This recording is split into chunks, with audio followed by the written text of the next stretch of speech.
Drew, how does it look turned around backwards? Looks okay. Better? You got the Randall Graves look going on. The what? From Clerks. That's how he was, where his head was backwards. But it looks fine. Does it look better? Yeah, looks good. Or does it look better front ways? Yours I'd probably say backwards. Okay. Is it even? Michael, it looks good. Do you feel like it's even? Check the mirror. Well, I can't see that. Oh. There's a symbol. It looks good on you. Okay. Yeah.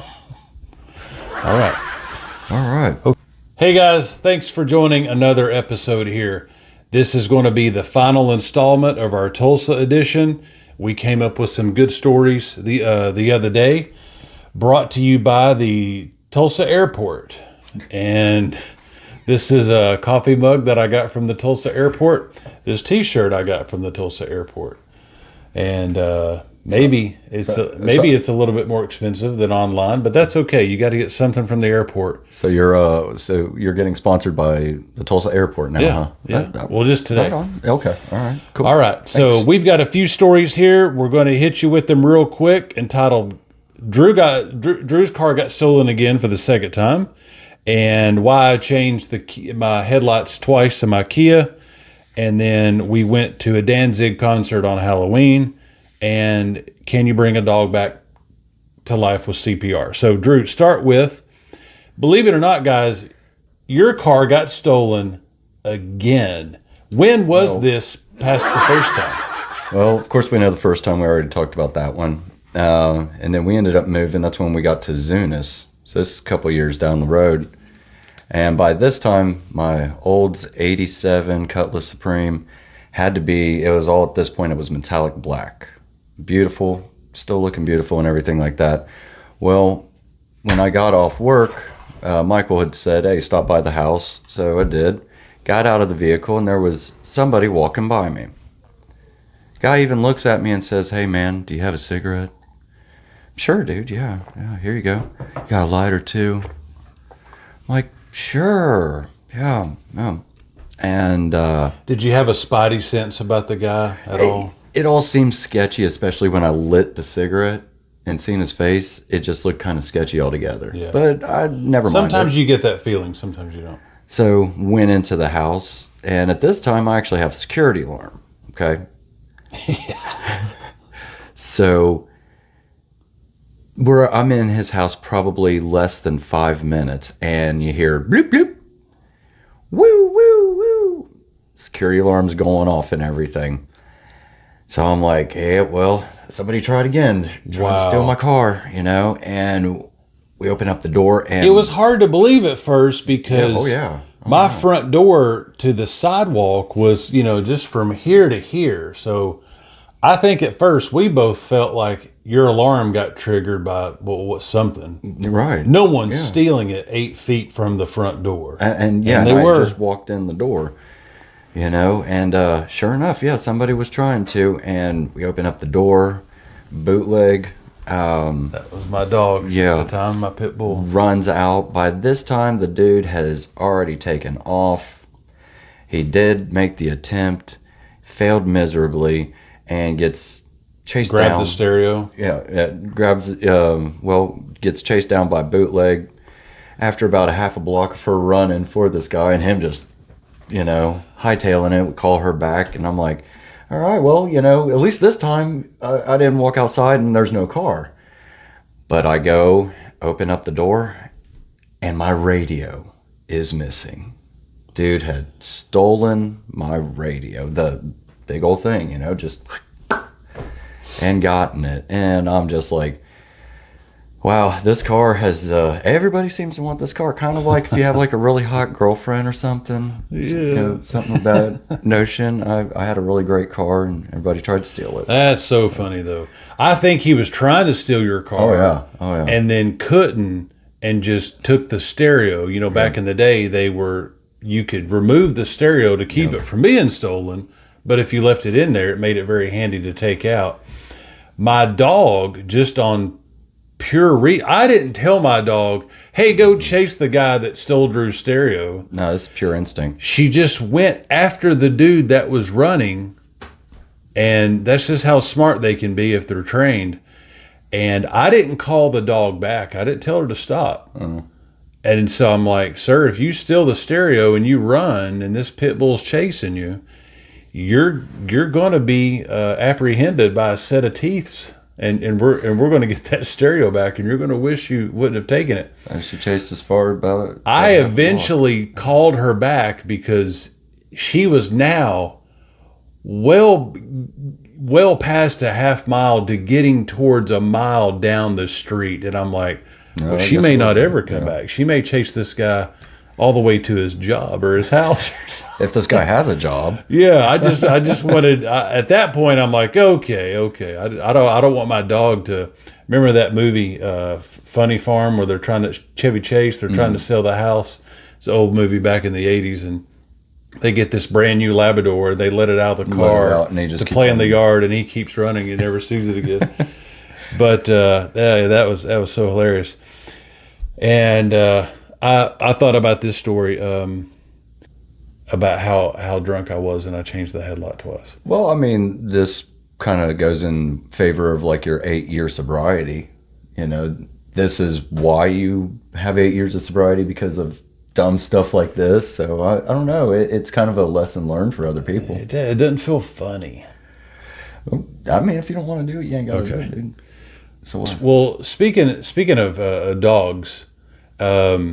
That dog that I had, that's the black and white pit bull from years ago. It was kind of like our third or fourth wheel sometimes. I took this dog everywhere. And it would go on road trips with us. It would help patrol the neighborhood with us. It would chase the bad guys if they stolen stuff from your car. And this was the kind of dog you wanted. It was a very smart and good dog. Yeah. Well, Drew and I went to a special rock concert that took place on Halloween. The year was 2017 or 18 or something like that.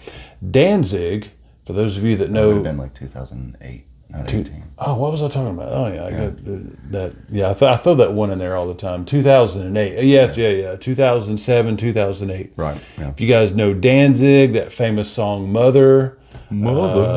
Prior to that, he was the founding father of the band The Misfits. Started that punk rock band, and then later he started the band Danzig. Dark black metal stuff. We don't listen to it anymore, but we were big into it back in that day. And so he was going to do a concert on no other than Halloween night in St. Louis, Missouri, along with a symphonic black metal band we started following pretty heavy called Dimmu Borgir. Yep. And heavy stuff. Listen to it if that's what you want to work out to. So enter at your own risk on that one. Yeah. But so they had a concert on Halloween night. Well, by gosh, we can't miss that. And of course, this was before Christ days, and so we got in the car or truck or whatever, and we took my dog because I wanted to take the dog. Like I don't know why I had to take the dog to the metal concert, but the dog just went everywhere. I could have easily just had somebody watch her for 2 days or something like that, but we had to take the dog. So we get to this hotel that we reserved because it was just walking distance from the venue, because we knew we were going to be partying very hard, and we wanted to not drive, but just to walk back to the hotel back. Now, this hotel had a no pet policy, period. This was a decent-sized pit bull. This was full size. She probably weighed, I'm not good on this stuff, maybe 45 pounds. Oh, more than that. I'd say maybe about 50. I'd say about 60 to 65 at least. A large pit bull, yet extremely fast and agile. Yeah. So we had to figure out a way. How are we going to sneak Michael's dog into this hotel? So we checked in first, and at the ready there is the hotel Indian clerk, and back then we came across as sketchy from the word go. You know, I don't know what it was, but maybe I don't know. Who knows? Maybe because we were buzzed half the time, or it had some substances flowing through us, or people could smell it or detect it or what have you. But he was watching us pretty good. And maybe he was watching the entire check-ins of that weekend pretty good, because it looked like a group of Satanists had came into town for Halloween night to see this concert. He probably couldn't wait for that concert to end. Probably not. So he was probably scared of everybody that came and checked in. So he's watching this really good. And so how are we going to get our dog in here? And so I had brought my own bedding. And so this is how we're going to get the dog in. I picked up this 50-pound pit bull. I had wrapped her in these sheets and this blanket. And it looks like I'm carrying 3 people wrapped in this blankets and sheets. And hotel people are okay with you bringing your own pillows and blankets and sheets. They get linens, it. Yeah. You're bringing your own stuff from your house for whatever. Yeah, it makes a lot of sense. But it looks like there's it's a whole lot of linens. Looks like there's a wheelbarrow rolled up in there, and I picked her up, and my dog is super smart. I said, stay. So I had her wrapped up, like, don't move. And she just went. But she was still wrapped up in a round. So I'm carrying this in, and I'm like, and I'm like, Drew, get the door. This, I've got 80 tons of linens here. Nothing to see here. And the guy's watching us like, mm-hmm. And he's probably just imagining the 100 different things that could be wrapped up. We could have been bringing... Who knows? TNT, a nuclear warhead. Right. God knows what. Or a pit bull. And so we get her in, and we turn the corner of the hallway, and I can't even carry this dog further. And I set her down, and I just kind of collapse in the hallway, and I'm just like going, oh my God, because she's dead weight. Oh yeah. So, do I remember right? Was there an elevator? There was an elevator, and that's actually when you put her down. Yeah, it was once we made it to the elevator. Once you got in, because... And then we had to carry her back to the room. My back was shot. And I'm strong, but 50 pounds of dead weight. Yeah, is dead weight. And so we got her to the hotel room, and then she just stayed there the entire night of the concert. We probably should have kept her home, but we risked not getting a place to stay to take that dog with us, and that's how much fun she was to have around. And then we will segue quickly into, we were also traveling through Ohio to see your folks. Yep. And we had brought the dog for the road trip, and it was like a week-long road trip. We came out of Tulsa, we came to Tennessee to see my folks, and then shot up to Ohio to see your people. And then this is a wild story. So can CPR bring a dog back to life? Check this out. True story. So we had found some of your cousins or whatever. We were in the woods. Mm-hmm. They had this big, huge cabin in the woods. We were shooting pool and whatever for the day. And they had dogs. Yeah. So their dogs were barking at the truck, and we didn't want to bring my dog in. And so I tethered her leash to the little e-brake there in the truck. Had the windows down there so she could breathe. And so we're inside, we're shooting pool, we're partying, and I had this weird, about an hour or two later, I had this weird feeling like, something's off, something's not right. I think we should get back to the truck. Let's just go ahead and go. We've had a good day, we got a road trip ahead, let's go. So we said our goodbyes, and we're leaving the truck. We're leaving the cabin. We're going down the road to my vehicle. We crest the hill, and I see my dog hanging outside of the window. Right. Yeah. And she was standing up. It's like she actually was like kind of snarled almost. And I was like, it took me a second to put it together, and I was like, oh my God, she has jumped out of the truck and accidentally hung herself with this leash. Yeah, she was hanging like a sack of potatoes. It was morbid to see. Me and Drew took off running. Yeah. And it was like she was floating in the air. Like, it took us 1 or 2 seconds to like make out what in the world's going on. Right. And then we ran to her, and then I'm picking her up like she's dead weight. And so I was like, Drew, help me out. So we pick her up, we get the collar off, and she just drops down, just dead as a hammer. And I remember looking at her. I remember her eyeballs had popped out of her sockets, and I was like mortified. Like we've all had pets, but I've never had like my own dog that meant this much to me. And I was just mortified that I had let her be. I mean, I kept her leashed in there I didn't want her jumping out at these other dogs. I didn't want her jumping out of the truck and hanging herself. And lo and behold, that's exactly what had happened somehow. And so, I mean, I didn't know what to do. We are in the middle of nowhere, Ohio. There's no vet emergency room or nothing like that. We up in the hills. And I just started doing the best dog CPR that I knew how to do, which was, I didn't know how to do dog CPR. You know, we've been through 100 people CPR classes through what we did.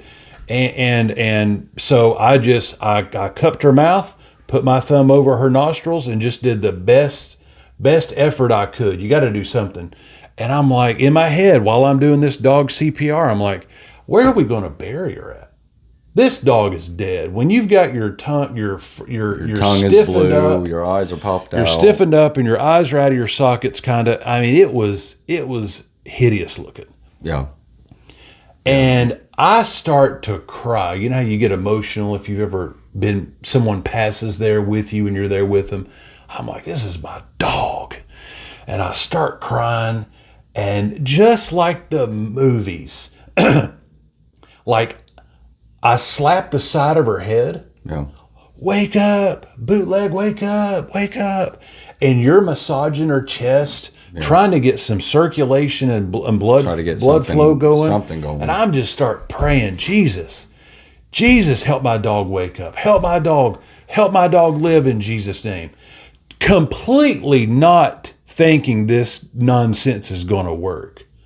Because I'm in my head, I'm going, where are we going to bury her at?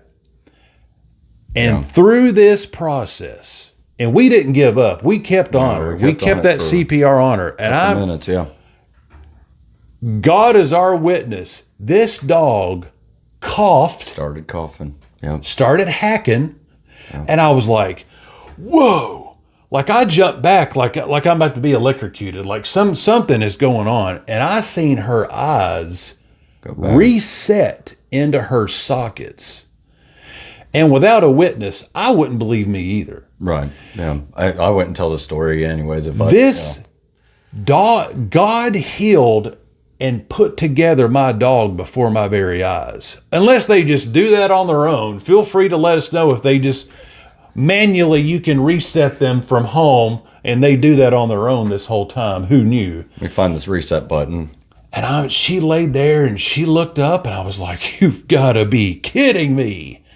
And I was like, I cried so hard because I was so relieved. And then I thought about, I almost lost this dog. I know it's just a dog, but whoa. I was just overwhelmed with how sad I would have been because she was a part of. Oh yeah, she was part of the crew. Yeah. Yeah. And now she's alive. It's crazy. How amazing. God's so amazing. And we picked her up and we put her in the back. Still no vet for God knows how long. We just drove just back to Tulsa, which was another 8 or 10 hours or whatever. And we had your nephew in the back, and I was like, just talk to my dog, keep her alive. Because we knew, I mean, I guess she's alive, but God, she got by the skin of her teeth, barely, obviously. And so we tried to make her drink water, tried to keep her relaxed, played a bunch of Danzig and Demi Borgir on the radio really loud, hoping that would give some adrenaline jog her memory back of what we used to jam to. And guys, she pulled through the trip home. I took her to the vet emergency room that night, and she had some tremors for the next couple of days, but the vet was like, I think something brought your dog back from the dead. And I was like, yeah, buddy. His name's Jesus. Yeah, well, yeah. You want to know more about it? So I think everybody got saved on that trip. Everybody got converted from that trip to go see satanic bands for, how about that? On October 31st. Isn't that crazy? That's how it works sometimes. That's how God works sometimes. That dog lived. Now, she was not the same for that first several days, but she lived another Golly. 7, 8, 9, 10, 11, 12 years. She finally just died on her own just from pure old age. Yeah. At the age of 15 or something like that. So, can you bring a dog back with CPR? The answer is yes. Yes, you can. With God, all things are possible. Fortunately. And that's a crazy story. We're just going to wrap up there. We know we're running out of battery and memory. So, Drew, thanks again for the 5th time or what have you for coming on the broadcast and coming into Cleveland. Not a problem. And good hanging out with you and your boy. And we've had some good times over the past several days. Yep, lots of good podcasts and memories and tourist spots and all that good stuff. And thanks for joining. Like, comment, share, subscribe, all the good stuff. See you guys on the next one. Have a good one. Okay, so we're going to do some closure here with the Kia headlight. Let's talk about the car theft number 2 first. That's the one where he tried to steal, but instead just stole the radio. And then he even, and then my dog chased after him. Guy even asked me for a cigarette afterward or before. Yeah. All right, ready when you are. Car theft. Yep. Kia headlight. The Danzig concert when we snuck in the dog. Yeah. The Danzig concert, and then we can end it on CPR with that dog. Okay. And then we'll be done. And we're running out of memory. There's only 30 minutes left now, so we better kick on. Okay. Then.